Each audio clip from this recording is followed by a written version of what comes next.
de hoje nós vamos entender um pouquinho melhor sobre o potencial hidrogênio iônico, ou seja, sobre o índice de pH.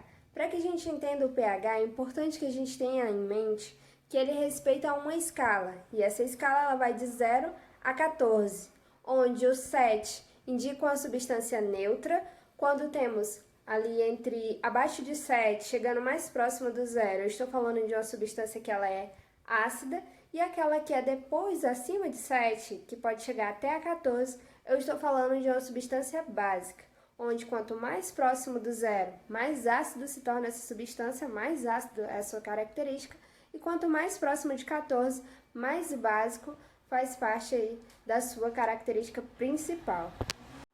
E aí, para que a gente possa entender melhor esse conceito, eu vou utilizar para vocês agora uns materiais que a gente costuma utilizar em casa, para que a gente consiga analisar o que muda quando eu estou falando de uma substância ácida ou quando eu estou falando de uma substância básica. Para que vocês possam compreender melhor essa escala de pH, eu extraí então do repolho roxo o seu suco e ele vai funcionar como nosso indicador de pH comparado a algumas substâncias que são ácidas e básicas. E vocês vão entender o que significa quando eu misturo o indicador de pH com cada uma das substâncias separadamente. Nós teremos o álcool, limão, bicarbonato dissolvido em água, teremos também água sanitária e o vinagre. Vamos lá?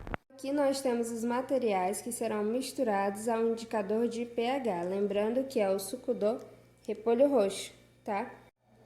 Vamos começar pelo limão. O limão ele tem o pH igual a 2. Então agora eu vou extrair o suco do limão. Então aqui está o suco do limão extraído já. Vou adicionar o suco do limão e o suco do repolho roxo. Vamos ver se vai continuar na mesma coloração.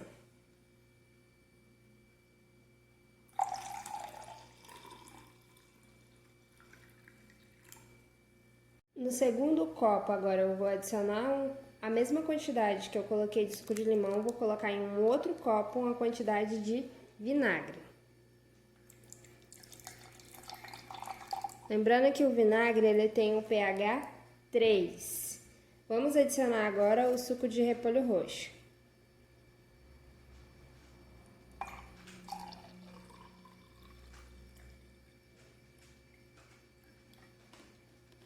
No terceiro copo agora eu vou adicionar a mesma quantidade que eu coloquei de vinagre e de suco de limão no primeiro copo, vou colocar uma pequena quantidade agora de água, que tem o pH 7.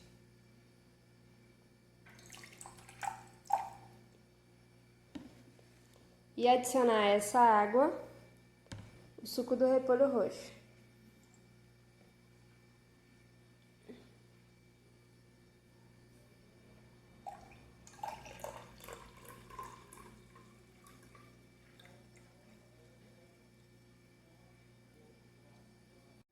No quarto copo agora eu irei adicionar uma quantidade de álcool.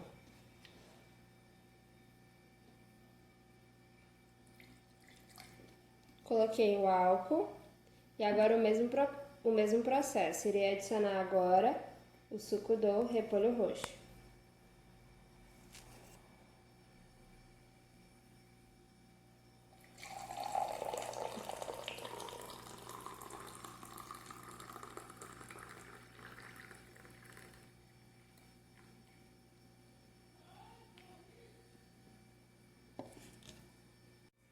Agora no copo de número 5, irei adicionar a mesma quantidade de água sanitária. Lembrando que a água sanitária tem um pH 12. Água sanitária. E em seguida, suco do repolho roxo.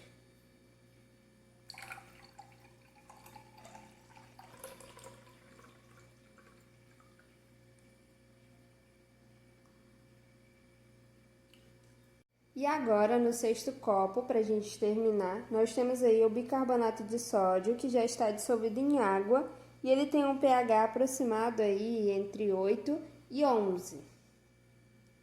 Vamos adicionar o suco do repolho.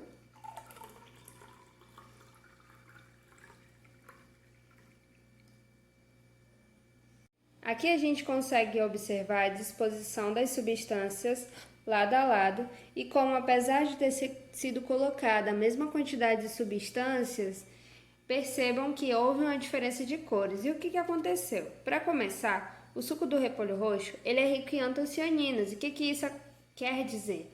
Quer dizer que a antocianina é o que dá aquela coloração roxa e que eu posso extraí-la se jogar o repolho roxo, extrair algumas folhas e colocar em água para que ferva e depois esperar esfriar, que eu vou retirar essa coloração, tá? E aí, as antocianinas, elas têm o poder de diferenciar-se dependendo do pH do meio.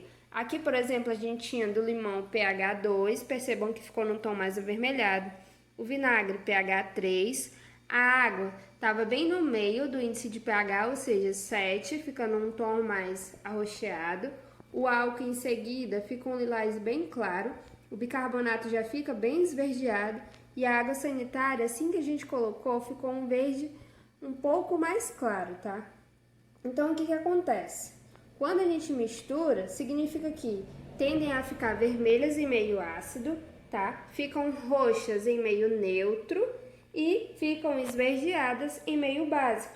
E quando extremamente básica, as moléculas são destruídas e o resultado é a cor amarela. Então aqui a gente não consegue ver muito bem a água sanitária, mas no momento que eu efetuei a mistura, vocês conseguiram observar. Com esse experimento, eu espero que vocês tenham conseguido compreender os níveis de escala, que o meio ácido fica mais avermelhado, enquanto o meio básico fica mais esverdeado, e que nós temos essa diferença porque o pH pode causar uma total diferença em meio às antocianinas e a outras substâncias também. Então, até a próxima aula!